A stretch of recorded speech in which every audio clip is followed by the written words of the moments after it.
to Operation Self-Reset with Jake Naraki. Now it's time to reset your life.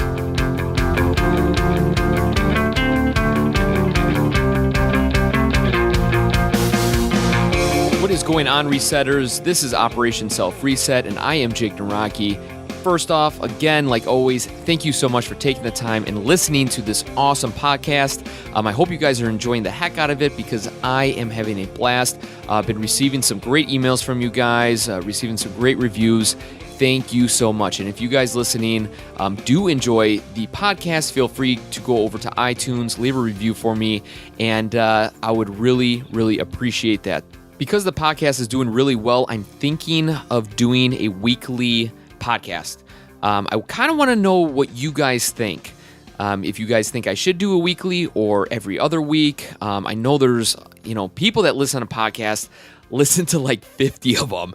And I personally have numerous podcasts on my iPhone and my computer. So I just want to get a feel for you guys. If you think every other week is fine, no problems, that would be great. Or do you guys just love this content so much that you just want me to keep on pumping it out? Let me know. Write me an email, support@operationselfreset.com. And I just want to hear your guys' personal opinion. That's all. So I think I know a game plan, but I want to see the response that I get from you guys. So if you have a second, let me know if you want it every week or every other week.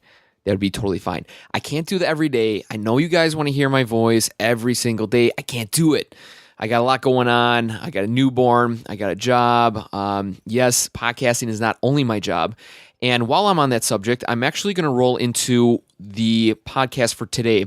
The podcast is with a gentleman named Richard Brundage, and he has been in the media for like the last 30 years, and now he does public speaking. The way I ran into Rich, my wife and I were actually going out to Seattle to meet her family that lives out there from Milwaukee to Seattle, and sitting next to us was Richard Brundage. And throughout the conversation on the airplane, him and I were just chit-chatting about general stuff, the turbulence, the screaming kid behind us and how he keeps kicking our seat. Come on, kid, stop that. But now, foreshadowing, I have a child, a boy, and I can see him kicking the heck out of the seat in front of us. So you know what? I'll let that one slide. Not a big deal. But anyway, like I've been talking about in previous podcasts about putting yourself out there and introducing yourself and getting to know other people for who they are. Well, him and I struck up a conversation. We never really talked about business, but at the end of the flight, I just said, hey, nice talking to you. It was a pleasure. And he offered me his card, and I kept that card. And honestly, that conversation, that airplane ride was probably about 6 or 7 years ago, and that was well before even podcasting was a tear in my eye or a twinkle or whatever they say. So that's another reason for you guys to kind of keep hold of connections. Even if you get a business card or a phone number from somebody, make sure you put it in your phone the right way, making sure that you put a little bit about the gentleman or the woman that you met. How did you meet them? The business they work for? Because you never know, in any situation, you might need to call that person or email that person. Just ask, hey, you know what? I met you a couple of years ago, a little, history on how you met them and what you're asking for. And guarantee it, they're going to remember you, and they're going to reach back to you and respond to whatever it is you need. And that's what happened with Richard. I reached out to him, I gave him a call, and he was like, yeah, I would love to come on the podcast. Richard Brundage talks about crisis communication, and he goes around the country and he speaks at that events.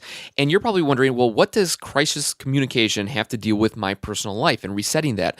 Well, he is a public speaker, and he was never into the public speaking circuit back in the day. He was actually a media producer. He was on 60 Minutes. He interviewed some really inspiring, big business people throughout his time. Then he got into production and things like that. And he was actually, he'll share his story, so I'm not going to ruin it. But anyway, long story short, he does travel around the country and he talks about crisis communication. And the reason why I want to get him on the podcast is because I personally am going through a promotional process. I have an exam coming up end of September and then an oral interview at the end of October. And one of the criteria for the oral interview is I have to sit down and talk about myself for about 15 minutes. Now, I'm assuming there's only going to be between 3 and 4 people in that room judging me and things like that. And, when I interviewed Richard Brundage, it was actually early on in the podcasting process. This was not one of my recent podcast interviews. So there was no real direct correlation between the promotion I'm currently going through and the interview when I had Richard on Skype and, doing all that stuff.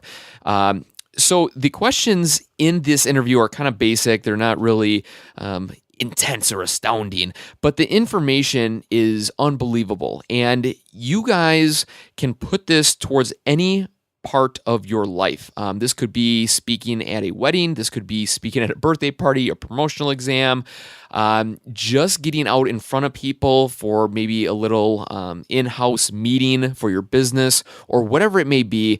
We can all pull away tips from this interview.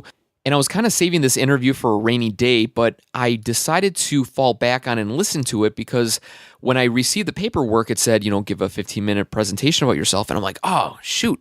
I remember interviewing Richard Brundage about public speaking. He must have gave some really good tips when I interviewed him. Because when I first started interviewing people on this podcast, honestly, I'm so dialed in on asking the question, I'm not really listening to what they're saying. And even today, my questions are so I'm just so nervous and I don't want to screw this up and I don't want any dead space that I was so trying to keep the conversation going. I don't really listen to their answers. I just listen for the pause or the silence and then I jump into the next question. So I'm, fidgeting, writing down little things.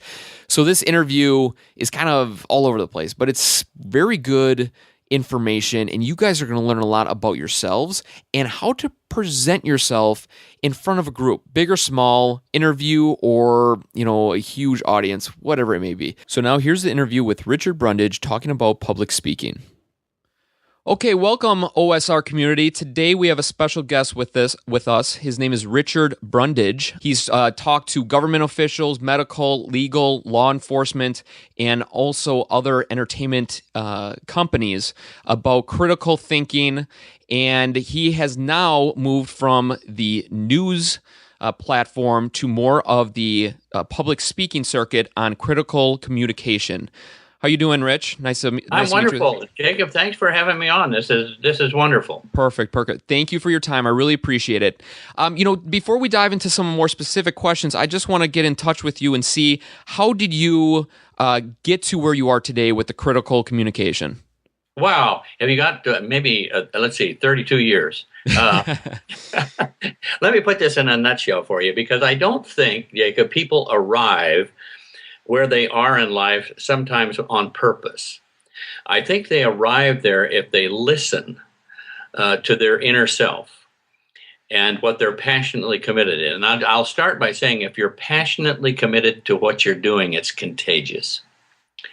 And I think we've all known that from early teachers you might have. You would go home from school maybe when you were in 4th and 5th grade and say, oh man, I'm going to love math this year. No, you're not. You're going to love the way Mrs. Tellier teaches math, because in the first 10 seconds, she built a fire. She made you want to learn math. And I think that everybody has a fire in their heart. And I think so many times I run across students in school, and they say they want to do the same thing that I'm doing and so forth, and or they want to graduate and get the most money they can for the the degree they have. And I tell them, quit chasing the money. Chase your passion. If you're passionately committed, your money's already been made for you. I've told my clients that your money's already made. It's already out there. If you follow what you're truly passionately committed in, the money will follow you. If you chase the money, you'll never get there. Yeah. And I think you've probably seen that, and I think some of your listeners have too. But I don't think I answered your question. How did I get there? Yeah. Well, it was I was a pre-med major, and my background was biological science, and but I worked my way through high school, really. I started on radio when I was 16. And I went to college, and I went into television later on. And I never intended to do any of those things. I thought maybe I would be a biological science guy and maybe go to med school or something, but maybe in my next life I'll do that. I don't know. It all depends on what happens to this Affordable Care. Right. But I think everybody has personal epiphanies in life, and I don't think I ever knew this was coming. But I worked my way around television, and I wound up about 20 years later anchoring this program and the chief correspondent for a program called Small Business Journal, which was on PBS back in the 80s. Well, I had taken a trip all the way from Washington, D.C. with my crew to Anchorage, Alaska to interview the most successful business person this year. And it was going to be a great interview. And this guy was so passionate about what he was doing. And until we wired him up with a microphone and sat him down in front of a camera and a microphone. And then he became another person, because public speaking is the number one fear in the United States. Death is number 3. Wow. I'm not sure what number 2 is. I think it may be an IRS audit or something. Yeah, that could be. That's very scary. But this guy was so nervous, and he was sweating, and he was looking to heaven for guidance. He got the deer in the headlights look, and he was doing all the things that just are an anathema for a public speaker or being on television. So I did something I'd never done before. I stopped the interview. I sent the camera crew away, and I said, look, I can't go back to Washington with a story like this. You're going to have about a 5-minute segment on my program. You're the most successful business person this year in what you're doing. But sir, frankly, you look like a felon. And so I unloaded on this guy about all the things that made me feel comfortable in front of a camera, comfortable public speaking, because I think a lot of people aren't comfortable public speaking. And he was a quick study, and I brought the camera crew back in. I got a great interview from the guy, and I was packing up, getting ready to leave, and he said, could you stay one extra day in Anchorage, and I'll get the city leaders together. Could you teach us how to do this? Oh. And before thinking, I said yes. But Jacob, the epiphany for me was that night in my hotel room. The things I was writing on that legal pad came from here, from my heart, not from my head. Because I didn't study journalism, I studied medicine. Yeah. And the epiphany for me was when I delivered my first seminar the next day was how powerful the message is from your heart and not your head. People don't care how much you know until they know how much you care. It's really that simple. And you know what else? People have to be able to feel you before they can hear you. And all of that comes from the heart, not from the head. Right. And so I guess in high school, public speaking for me was a little bit easier because I was on the radio. And then I was in debate and oratory in college, and which is really, really helpful. I mean, if there are any young people listening to this thing later on, and they don't teach public speaking, they don't teach oratory much anymore. They don't even teach argumentation and debate in law school, I don't think. But there's nothing more important than communication. That's what we do. Right. We do that every day. The way we eat, the way we walk, the way we talk. People make up their minds about you in about 5 seconds. Right. In fact, there was a recent study done by a doctor, and I can't remember his name, at Princeton, in which he showed 2 pictures of opposing candidates in a state that far away. They were running for a local congressional races. He showed people these pictures for 1/20th of a second. And in 70.4% of the time, the people who didn't even know these people picked the winner. Wow. And I mean, it's just absolutely awesome. And Malcolm Gladwell in his book Blink really pointed out how we, in a blink of an eye, make an assessment on the person speaking. Now, why is that? You think it's more of physical traits? Is it more of just the presence that they're, almost like the aura? Some people can recognize. Yeah, you're absolutely right. And I think that the wonderful thing for me, Jacob, was a combination between studying anatomy and physiology and the 44 muscles in the face and then doing journalism. Because by the time you're 30 years old, you can decode about 3,000 body language signals. Wow. And you can't say, well, I think, Jacob, I think that zygomatic matrix combined with the nasolabial fold and that mandibular arch, oh, what it did. No, we can't name those things, but we know instinctively if you've got a corner office and you're watching somebody come across the parking lot into work in the morning, can you tell what kind of day that person's already had? Oh, yeah. Of course you can. You don't even have to speak to convey a message anymore. So, yeah, is it a physical trait? Oh, absolutely. Yeah. So obviously that kind of launched you in the direction when that gentleman asked you, hey, can you talk to, the whole community of Anchorage and stuff, that really slingshotted you. Is that when the moment struck was like, oh, you know what? I should do this more often, or I should, go on out and. I think you're right, Jacob. I think there was a sense of, I had arrived. I had paid my dues. I had done what I did long enough to have something to say that might matter to people. And the discovery that this body language thing plays such an important part in how we communicate was something that other media trainers weren't doing. Yeah. They were teaching people how to respond in soundbite formats and memorizing things. But what they weren't teaching them was just to be them. Just to be honest and establish empathy with their audience, because frankly, the two things we look for in people, and speakers are a perfect example. We look for two things: honesty and compassion. And when we find those two things, we're gravitated towards them. I mean, those were our mentors. We only had one or two mentors in our whole life, but what we look for them for was honesty and compassion.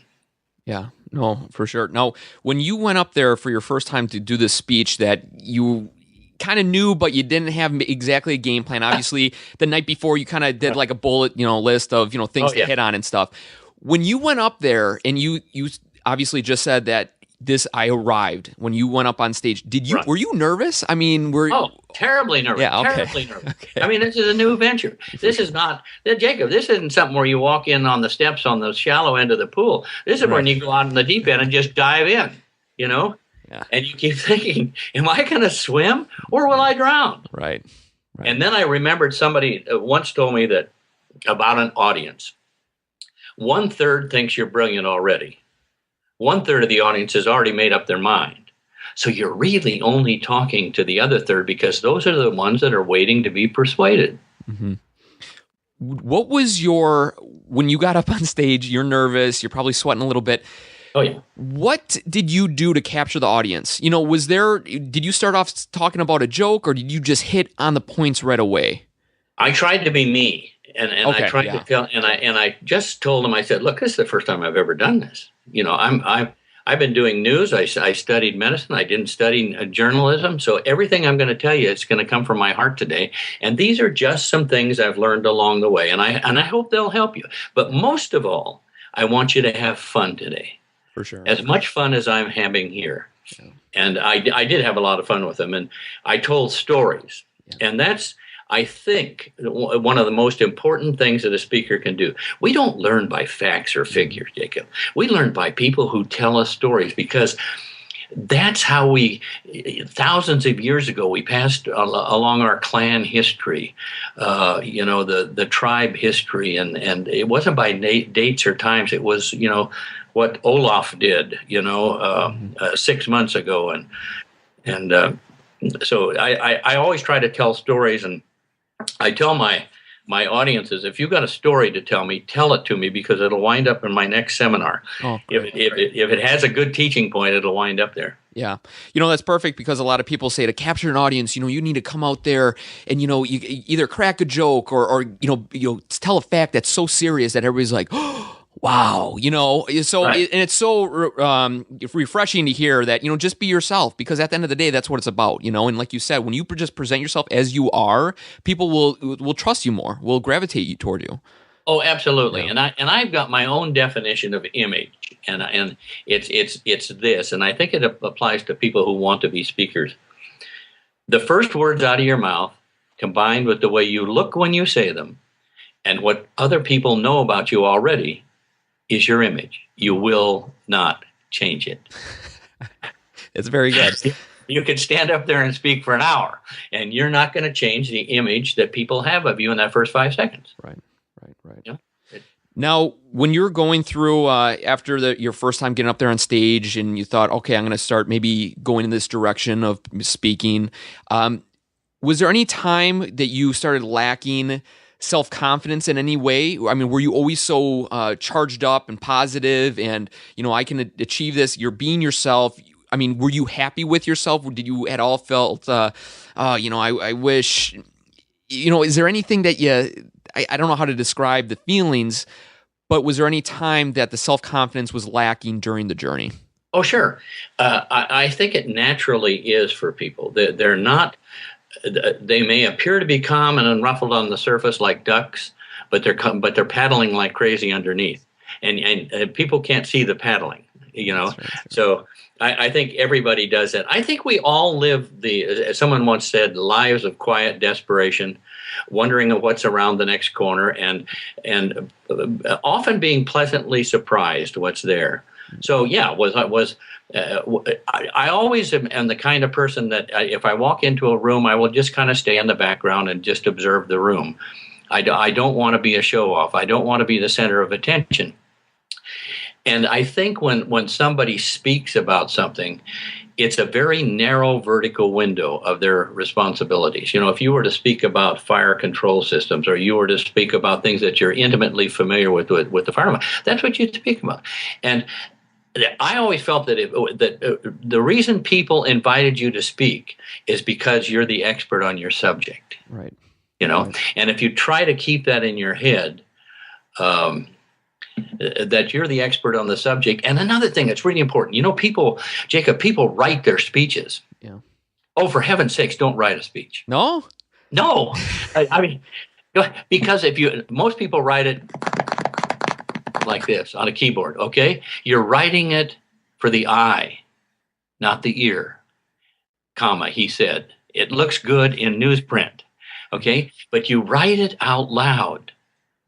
Interesting. And then go through your speech, and on each paragraph that has a main teaching point, on the left-hand side, put a trigger word.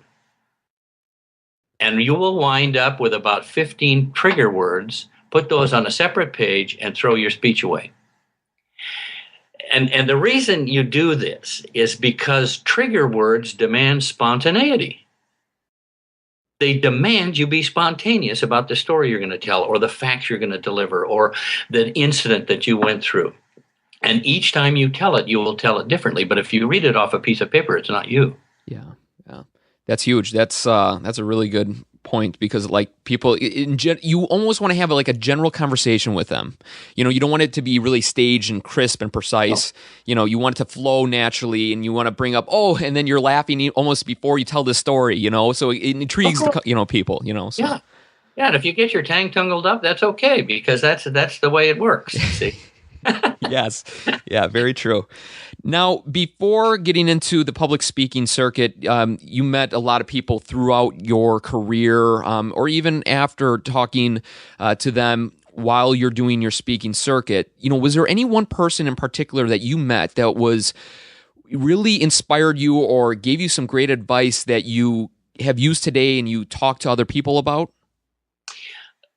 No, I think the people that probably inspire you the most are the quiet ones that instill a confidence in you and simply tell you. They're the kind of mentor type. They're the kind that just say, Brundage, go and do it.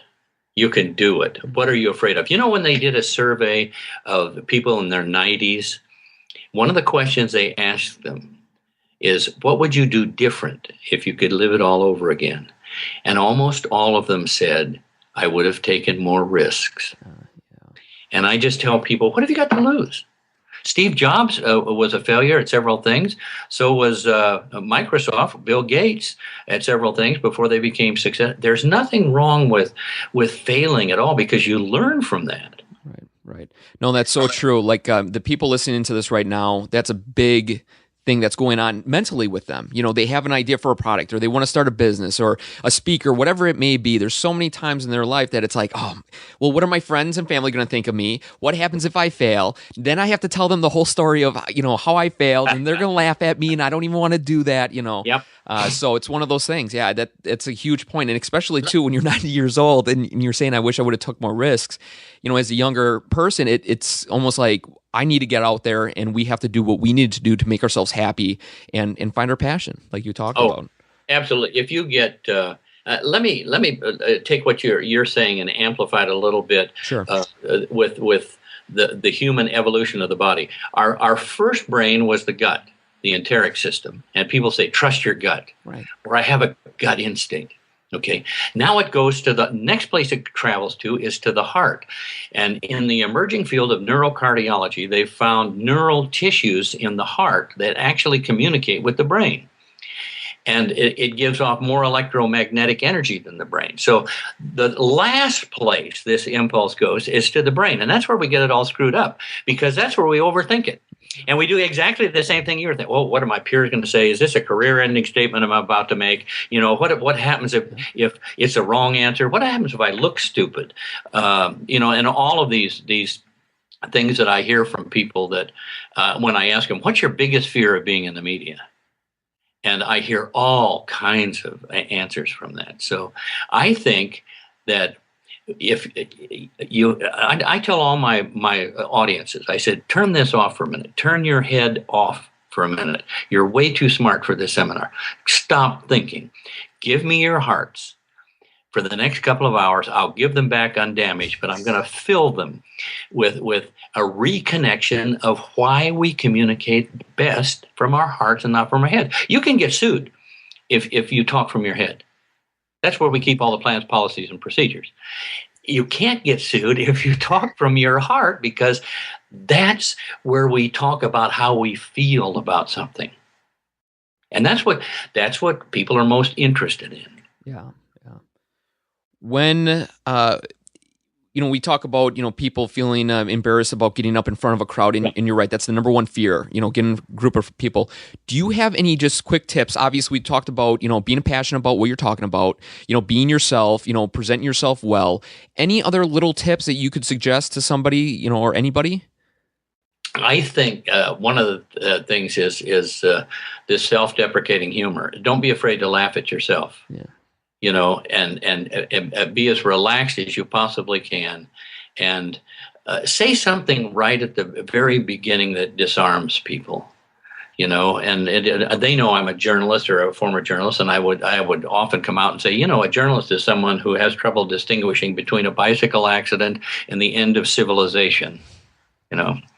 And which, say anything that loosens your audience up. And one of the other things that I think is most important is get away from PowerPoint.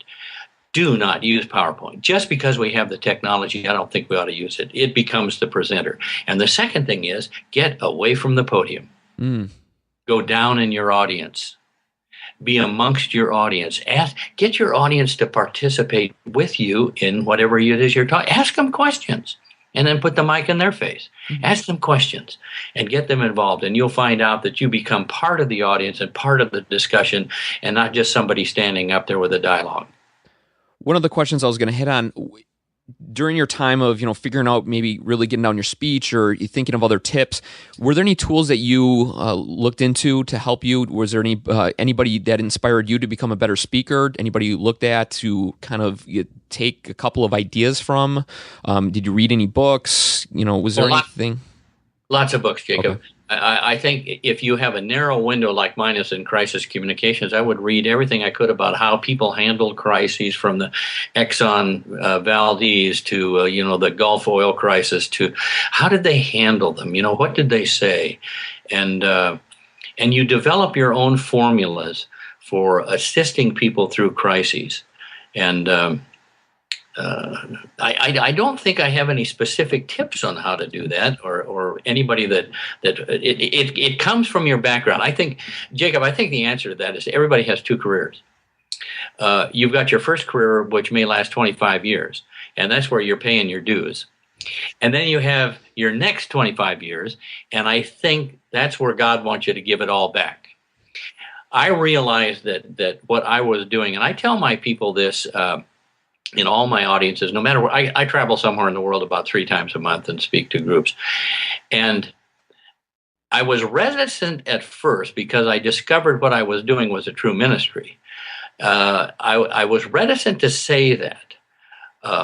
But I found out that what started as a way of teaching people how to just relax in front of my network cameras has turned into a ministry of teaching people how to reconnect with this. And I can't tell you how many times afterwards, after my seminars, people will come up and say, I'm sure glad you brought God back into this equation. Because I think everybody has personal epiphanies in their life that change their directions of the way they want to go. I didn't design this a direction to where I am right now, but I think what I'm doing right now is what I'm supposed to be doing, is giving away the keys to the reporter's office, making people more happy when they have to get up and speak in public, and reconnecting them with their hearts. It's okay to be boys and girls again. Right. Talking about crisis communication, that's one of the main points that you speak on.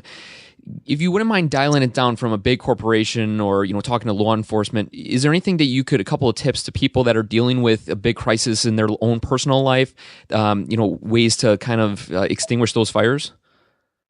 Always tell the truth. Okay. Always be honest. Okay. And then the answer is pretty simple. See things as they really are and not as you try to make them up in your head. See things as other people, and you'll see the answer. Let me give you a real quick story. I rode cutting horses in competition for years, and I was down in Dodge City, Kansas, and I bought a horse, and I couldn't get him in this trailer. He's a really nice horse, a nice cutting horse, and I did everything. I put the feed basket in the trailer. I had a rope around the back of him. I tried to walk him in every way I possibly could, and this old cowboy is sitting by the trailer, and after about a half hour, he says, son, he said, could I try something? And I'd say, you can try anything. I got to get this horse home.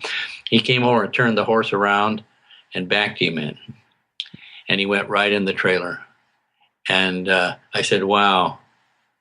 And he said, no. He said, see, you got to look at it the horse's perspective. He said, what he can't see, he's not afraid of. And he said, that's the same way with dealing with people, is see it from their perspective. Because, Jacob, people are interested in themselves first, and then plans, policies, and procedures. No, that's perfect advice. That's and a great story to go along with that too. Now, there might be times that obviously the energy that you get up there and is just remarkable. I mean, you just feed off the crowd. They're enjoying it. You're enjoying it. To get back on the stage night after night or what have you, how do you keep yourself in that state of mind? How do you keep yourself motivated? Yeah, that's a really, really great question. I try not to do that night after night. Okay. And that's why I only go somewhere about 3 times a month.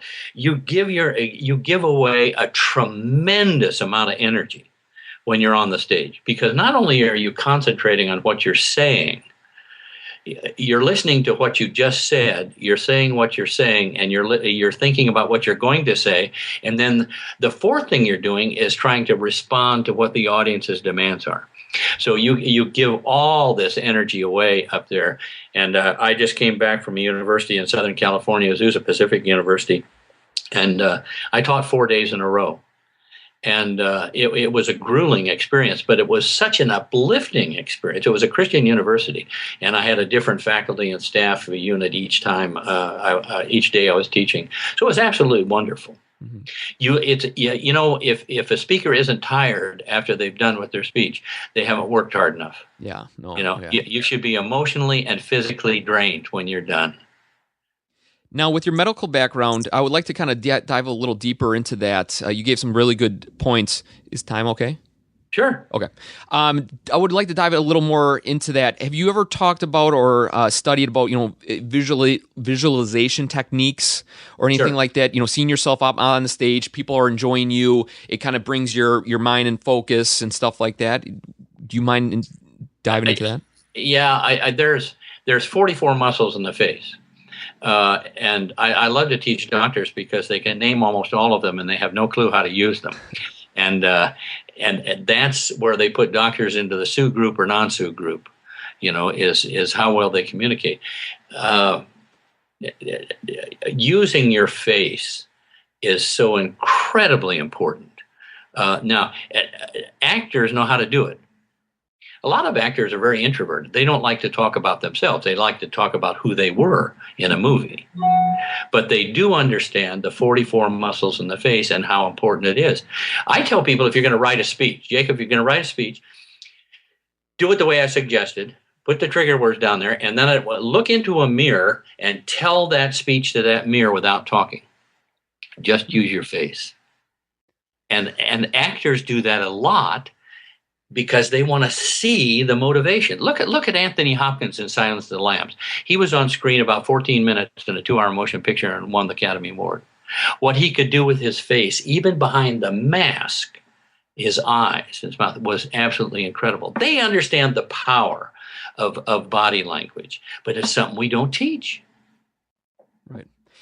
If some I'm not people, sure I answered your question. no, that's perfect though. Well, hey, standing in the mirror and talking to yourself with your face, I mean, that is great. I think anybody listening to this, there's going to be promotions, you're going to find a new job, and with the information you're providing, to walk into a room, notice, know the presence you have to bring in, and practicing your, who you are and what you're about, I think is huge to anybody, especially in today's day and age where it's tougher and tougher to secure a job and you're competing against other like-minded people, So, Sure. no, really good points. Now, this podcast is about, changing the person you are to the person that you always dreamed of. We hit on points of, finding your true passion, finding out what really you're meant to be, find your journey in life. You talked about a lot of great points about just understanding your presence that you need to bring in. Is there anything else that you can think of that would be beneficial to somebody that's not liking the journey that they're on, and to change it? Obviously, we talked about the passion. Is there anything else that you would mind hitting on? Oh, sure. Listen to your inner self. I know that sounds kind of a shop worn, but really you have an inner self. Trust your gut instinct. What is it you've always wanted to do? Somebody once said, if you really, really want to do something, the universe will conspire with you to make it happen. And I absolutely think that's true. If you truly, not kind of want to do it, or, gee, I wish I might do this or something. No. If you really, really want to do something, you can do it. Mm-hmm. Yeah. There'll be a lot of people who will help you do it, and you'll refine it in your own mind. Yeah. No, and that's huge. But like we hit on before, so many people are, so scared, of changing careers. The fear of the unknown. And that's a big any form of stasis is preferable to change. People will stay in a miserable job rather than risk the unknown. And that's what those 90-year-old people were talking about, Jacob. Yeah. Don't be afraid to risk the unknown. If you're not happy where you are, go and find something that you're absolutely. There's two different kinds of people. The people who wake up in the morning and say, I got to go to work. And then there's the kind of people who wake up and say, I get to go to work. And when you get up in the morning and you say, I get to go to work, you've arrived. Yeah. Well, on that point, I think we will wrap this up. I really appreciate all the information and the tips you have given myself and the community listening to this. I can't say thank you enough. Great tips and just amazing things that I think all of us can pull away some great information. Good. Jacob, thank you so much. I'll leave you all too with a quote that I heard a long time ago from somebody that struck my heart. The person said, words are sacred. They deserve respect. If you can pick the right ones and put them in the right order, you can nudge the world. Very good. And I think everybody can nudge the world if their heart's in the right place. For sure. Yeah, thanks for having me on. Yeah, thank you. First off, thanks, Richard, for coming on the podcast. You shared some great tips on public speaking. Again, you guys listening out there, anytime I bring somebody on the podcast, it's not necessarily exactly what they're saying. Richard Brundage is talking about public speaking. I'm not trying to say that you need to go out there and start, speaking to the masses, but these tips that were provided in this interview is something that you guys can use in your daily lives. No matter if you're a little league coach, if you have to give a speech at a wedding, birthday party, in an interview, or even walking up to strangers or just carrying on a conversation with somebody you know or you don't know or whatever it may be. One of the things that Richard really talked about was speaking truthfully, honestly, and compassionately. And I really believe that if you speak from the heart and you speak with those three qualities, people will listen to you and they'll want to be around you. Another great point that Richard talked about was, within 5 seconds, you're able to judge a person's character, kind of their background and everything that's about them. And not necessarily are you going to be scanning somebody and going, oh, he has a torn gene, so obviously he must be a mechanic, so that means he's hands-on, blue-collar guy, so he probably is stubborn and he doesn't have any opinions on anything. No, it's just stating that, within 5 seconds, you're able to read somebody. One thing that I want to share with you guys, and you guys out there have been great, really emailing me with a lot of questions and stuff, and the stuff that I have been receiving is you guys want action tips that you can use as soon as you put down the headphones or disconnect from the car or whatever it may be. And the one action tip that I want to share with you guys is one of the studies that Richard told us about, and that was surveying 90-year-old people. And there was a group of individuals that went on out to all these old age homes. They talked to them for a while, and they asked them specific questions. And one question that the study was based off of was asking them, what's the one thing you regret in your lifetime? Now, again, these were senior citizens, so they're older in life. I mean, they've done a majority of things that you and I are still continuing to go through in our daily lives. And the one thing that they said is, when risks came into my life, I should have went after it, or I should have done this, or I should have done that.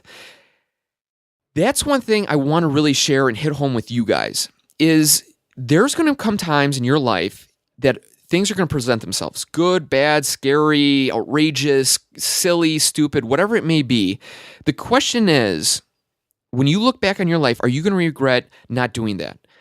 Say, for example, if you don't like to travel in an airplane, but you always want to go to Asia, and a group of your friends or coworkers or whatever it may be is, getting together and they're chartering a plane and going over to Asia, but you're freaked out about air travel, but you want to go so bad. When you're 90 years old, are you going to look back and go, man, I should have just jumped on that plane and went? That's the question, and that's the answer you're going to have to live with for the rest of your life.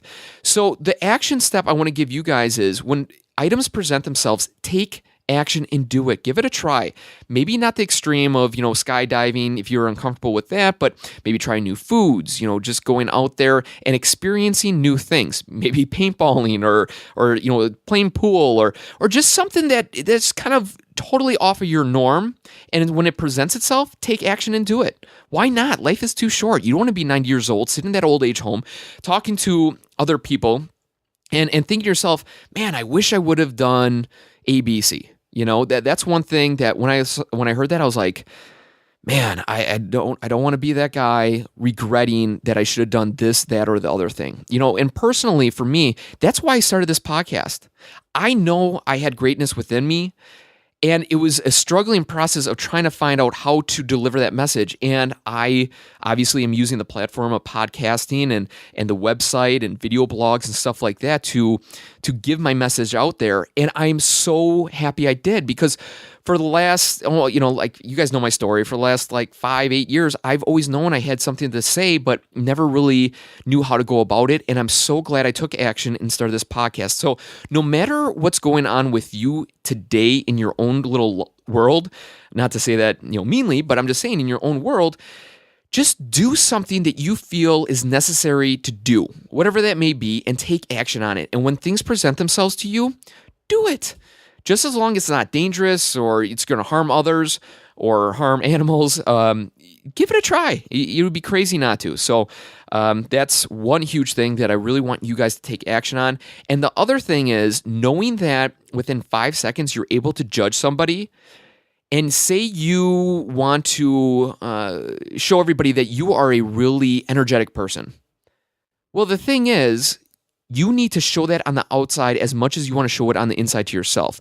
So if you want to present things to people and you want to be outgoing, you want to be happy all the time, you want to seem that you're always positive and mentally strong, you need to reflect that from the outside. But the key is it has to start from the inside. So you really have to dig deep and you really have to pull yourself together and really believe you are that energetic person, or you really have to believe and stay positive every single moment of your life. And then that will project on the outside. So when people analyze you, they'll go, wow, yeah, he seems like a happy-go-lucky guy, or he seems like the entertainer, or he seems like the wild one, or whatever it may be. That's something that you're going to have to understand within yourself. So those were some great tips from Richard Brundage. Again, you guys can get all of the tips that I pulled away from this interview on operationselfreset.com/podcast 010. There you'll find a link to Richard Brundage's website about what he does, crisis communication, and also all the tips that I pulled away and everything like that. So guys, again, thank you so much for taking the time and listening to this. Public speaking is scary to every single one of us, but I know the information that was provided today can kind of help you maybe feel a little more comfortable, when you get up there in front of others. And remember, just be yourself, trust your gut, and just be who you are, just be who you are, and things should go A-okay. Guys, thank you so much again. I look forward to seeing you guys and talking to you guys very shortly. If you have any questions, feel free to email me at support@operationselfreset.com. And I'm going to try to possibly start doing a weekly podcast. So I would love to hear if you guys want me to do that. I'll try to pump them out as fast as I can. Again, because I do have the promotion coming up, it might take a little bit, so they might not be on a specific day. So I don't want to be pot committed and say every Thursday morning I'm going to have a podcast out, because then you guys will be like, what the heck, Jake? Where's the podcast? And then you guys will fly to my house and start rioting or something. I don't know. It could get crazy like that.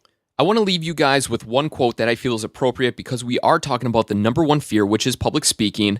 And the quote comes from Peter Abrahams. It states, "There can be no courage without fear, and fear comes only from the imagination." So if you're scared of something, it's only in your mind. So go on through that dark alley, through that haunted house, and think to yourself, it's only in my mind, and just push through and have a great time. So there you go. Take it for what it's worth. Don't be afraid of standing up and speaking, and let people know, that it's from your heart and it's compassionate, it's truthful and honest, and people will listen, and you'll feel good about spreading whatever word you have to tell the world. So go out there, stand in your soapbox, and let others know what you have to say. So there you go, guys. There is maybe your action tip of the podcast. Last time we talked about water balloon tying. This time we're talking about public speaking on a soapbox on the corner of your neighborhood. Maybe telling the kids to stop screaming in the middle of the night. I don't know. Have at it. Do whatever you got to do. We'll talk to you guys in the next podcast number 13. Enjoy the day. Make it a great day. And remember, you are in control of your future. So if you want to reset something, you want to change something about yourself, you are able to do that, because you know why? You are the master, the controller, the operator, the one-man show of yourself. And remember, nobody can tell you what to do, only yourself. So make yourself happy, make yourself believe in you, and you will achieve whatever you want in this great, great world.